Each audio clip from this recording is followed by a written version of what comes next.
original ideas. Your London and your life. My goodness, we're in the thick of it this evening, aren't we? Quite literally. BBC Radio London. News, information, and a place to talk. Well, we've got the perfect paper reviewer this morning. She's going to do an absolute bang-up job for us. It's Kate Hardcastle, a retail expert with insight with passion. Hello, Kate. Thanks for joining us. Good morning. Good morning to you. Let's start with the big story today, and that is Arcadia. The Arcadia Group has collapsed into administration. We thought it was going to happen yesterday. It happened last night. 13,000 jobs are at risk. What would you like to tell us about that story? And 13,000 is just the very beginning of it, because as you know, having worked in the industry, passion for the industry, retail has a knock-on effect. It's a very closely knit sector. And that means that not only are we looking at all of those hardworking people who will have significantly tried to change the fortune of the various brands within the group, which includes Dorothy Perkins, Burton, Miss Selfridges, real stalwarts of the high street, that actually there's a knock-on effect for the supply network, for the other stores that might be close by or a neighbour of one of these stores that may be affected, for indeed the Debenhams department store already brinking on the edge of collapse itself, who have got 5% of their turnover related to the concessions run by Arcadia within the stores. This is going to be probably the biggest casualty in retail relating to COVID, and yet the problems for the group absolutely were there prior to the beginning of the year. This is a group that sadly has just not been able to keep up with the investment required to keep those brands up to date, relevant to an audience, and finding a way to trade in these very challenging times. One of the things we found out yesterday is that Philip Green was utterly technophobic. I mean, pronouncedly and very vociferously against online or having decent websites or any of the sorts of things that his competitors absolutely pipped him to the post with. He just wasn't into it.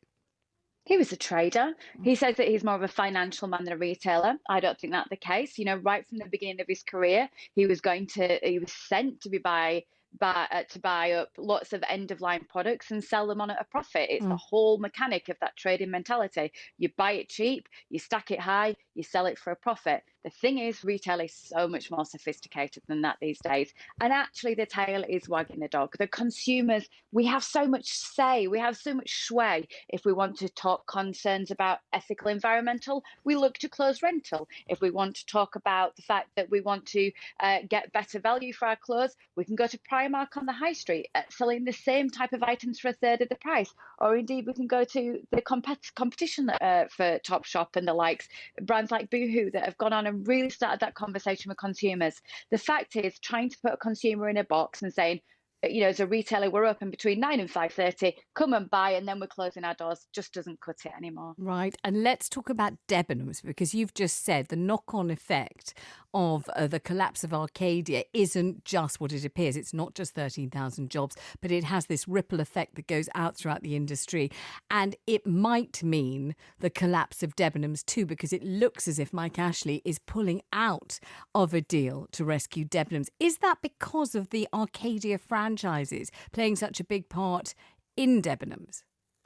Not just, but certainly a part of it. Right. The fact is that sadly Debenhams since 2016 has had a very challenging set of fortunes. Again, huge store portfolio, really needing investment. The store's very jaded and needing to try and find a new way of trading as a department store. Had to have invested a lot more in terms of its online presence, but also needed to rejuvenate those stores into something really special to make a difference. That just hasn't happened. There are lots of people interested in it because it's a legacy brand. It's a big player in the high streets. Certainly does have relevance with some consumers, but just not enough of a point of difference to really make it. And the fact is, if within this retail environment you look to all of the choices you've got there, why would you take on such a problematic child with a huge amount of debt and terrible rent negotiations in some of the venues that it's got, but where you might actually find yourself easier to pick off a few brands in a fire sale when a group goes into administration. But why did Mike actually think it would be a good idea? What changed? What made a difference from yes, I will. I think this is promising. This has got sparks, and I can ignite them, to gosh, no, I really would rather wash my hands of the whole idea. Mike Ashley's got vested interest in Debenhams. I think there is certainly an ego element of this as well. There's kind of this monopoly game between himself and Phil Green. But I think if we look back just 2 weeks ago, can you believe it, to Edinburgh Wool Mill Group, I think that gives us some ideas. Edinburgh Wool Mill Group, brands such as Ponder Mill on the Homes, Jaeger, Austin Reed, this collection of brands. And the vision for the owner, Philip Day, another billionaire based in Dubai, was to create what he wanted to call days department stores. He said he was going to have 50 across the UK by 2020. One opened in Wales a few years ago. There's never been another one since. And I think this idea was that Mike Ashley would have this collection of brands and pull them together in the department stores like House of Fraser. And that would be a good way to reignite the high street. What we know is the change is too fast, too furious, and that consumers are so savvy that they're either wanting to buy brands like what's the cheapest possible price, or I need value for money. What are you going to give me to make me want to pay more? So Mrs. BHS, the kind of woman who went shopping at British Home Stores, walked in the door and thought, yeah, this is me. I can afford it. It's my price range. This is my fashion profile. This is what I like to look like. This is absolutely me to a T. She sort of disappeared-ish, but those customers who remained, I don't know whether anything ever replaced BHS for them. There's nothing like it anymore. There's no sort of similar type of place to go. She might have graduated to Debenhams, let's say.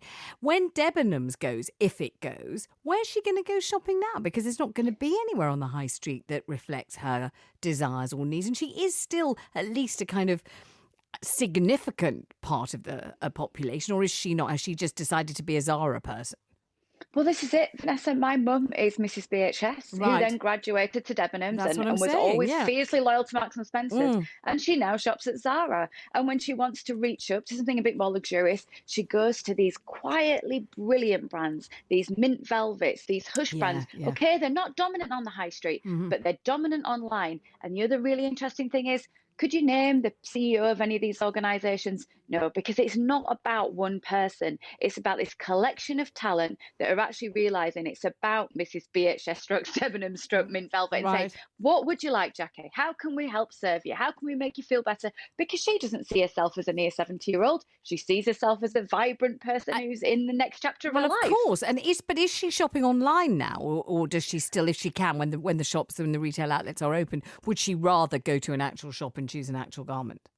Oh my goodness, she's retail through and through. She'd Right. love to be back in the store. She doesn't feel safe there right now. And I'd never cite this on one person, but I think this is collectively what I'm seeing in the research. Yes, footfall's down because people are being sensible. Why put anyone at risk for a non-essential purchase? So they've dabbled online. That's the biggest growth sector in terms of e-commerce. We know that we've seen growth, and to put a kind of clarity on it in terms of numbers, we were expecting it to be this scale by about 2025. And we've kind of hit that point within a few months of this year. Right, And the main gosh. growth age segment is over 55s. And yes, it's been concerning because there's worries about finance and payment, etc. But actually, you overcome that mountain, you know what happens? There's a stickability and they stay there. So yes, when people actually do come back into the high street, they're going to have to be tempted back by something quite special. Let's go to your next choice of story. We've already dealt with it, but we're very interested indeed to hear your take on it. And that is Rita Ora has apologised for throwing a 30th birthday party in a closed and secretive dark restaurant in Notting Hill in West London. What would you like to say about that, Kate? I think what's interesting is I do know this young lady has recently been chosen to head up a campaign for a major mobile phone network provider. Right. And I know what it's like running brands when you hire a celebrity and sometimes things go astray with that person and their choices. But the ironic element of this advertisement is that actually it talks very much about connectivity. The idea being that even though we're apart from each other, we can stay together. Now, I don't know if that advert's going to run. I don't know if the brand owners at the organisation are going to actually make the decision, well, how can we have this message set against the contrast of someone doing exactly what we're suggesting the public can't and shouldn't be doing? I think absolutely it just goes to show one wrong move when you're in that spotlight and actually it can be huge amounts of financial opportunity for your future. From a branding perspective, how we would look at celebrities, it's not about putting a foot wrong, it's going against the whole grain of what the country is trying to do, which is keep everyone safe. Can absolutely make a huge challenge to your career. So £10,000 fine paid or not, this is someone that unfortunately might have lost out on huge partnerships of the future by this. Interesting, though, isn't it, that Johnny Depp lost various job opportunities as a result of being proclaimed by a judge a wife beater. He's been refused the right of appeal against that. He must, so therefore he is a wife beater, and that's it. But Eau Sauvage, the Dior, I think it's a Christian Dior perfume, is it? I think it is. It is, I think. Yes. Well, they've kept him on. They've kept Johnny Depp as the face of Eau Sauvage. I mean, Sauvage is French for the word savage. What do they mean? A savage wife beater? That's all right? What are they saying by keeping him on when everybody else is getting rid of him?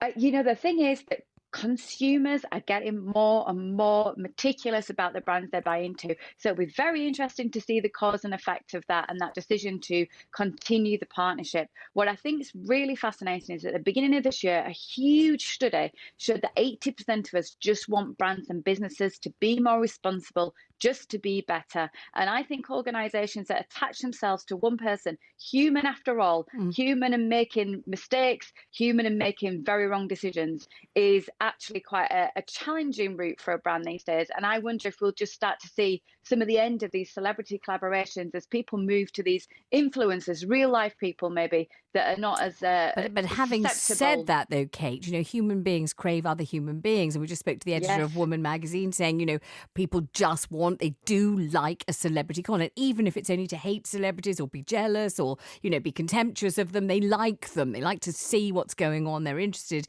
in them. And one of the things that really featured in all the Arcadia coverage was Philip Green getting Kate Moss on board. I mean, Kate Moss, enigmatic, elusive, elegant, hugely, esteemed and everything else. And every time you saw him parading out Kate Moss, that was absolutely ka-ching for the tills at Arcadia, wasn't it? It was an inspired collaboration or whatever it really was. I mean, whatever Philip Green was paying her, it was well worth it, wasn't it? It would have been lovely to be looking back at all of that footage this weekend when I was doing my research, Vanessa, and be able to find an image of Kate Moss by herself without Philip Green stood right next to her in all of the images. It's quite unusual for a CEO to decide that he needs to be in the spotlight as much as the coveted ultimate model or singer, when it was the case of Beyonce, that he's taken on to be the front of his campaign. So I absolutely agree. There'll always be an element of excitement around celebrity. We've had that since the early dawn of Hollywood, but I think it's going to be a new era, and I think it will balance out a lot more in terms of organisations just doing a lot more to be responsible. Interesting perspective. And if you look at Richard Branson, if you look at Anita Roddick, the late Laura Ashley as well, fronting up their own organisations and somehow personalising them along the way. Many thanks to Kate Hardcastle.